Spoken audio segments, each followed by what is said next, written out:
Kendall's feud with Kylie turns into a feud with Corey Gamble. Plus, Khloe Kardashian starts to worry about the coronavirus pandemic.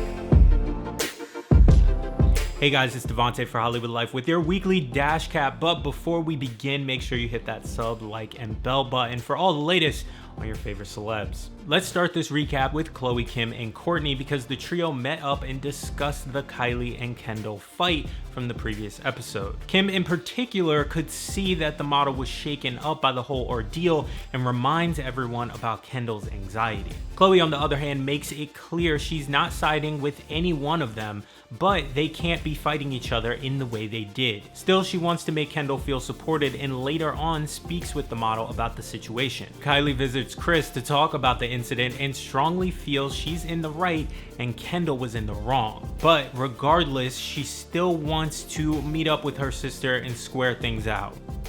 As in, like, talk civilly, not square up. I just want to make that totally clear.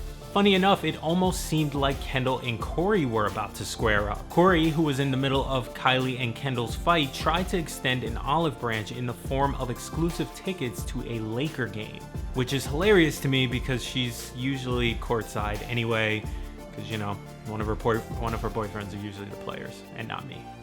Kendall sort of skirts around Corey's gesture and begins to call him out for denying his involvement in her feud with Kylie. Corey denies cursing Kendall out during the fight, but then begins to slam her for being, quote, rude for years, and then it sounded like he said Kendall becomes an when she feels like it. Weird way to deny cursing her by cursing her out, allegedly. Near the very end of the episode, Kendall vents her frustrations to Khloe, who's cosplaying as Bane by wearing a huge mask since Rona is around the corner and she's not feeling too well. The model opens up and reveals how upset she is Kylie hasn't bothered to contact her about the incident for over a week. Khloe nods and tries to hear Kendall's viewpoint without getting involved.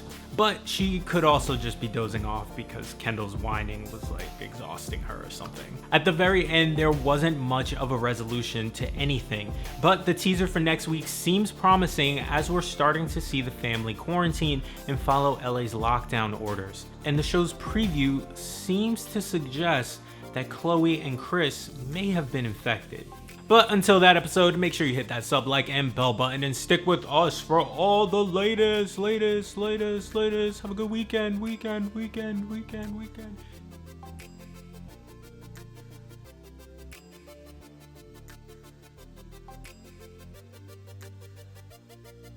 If this part is left in and you're still watching, you a super fan.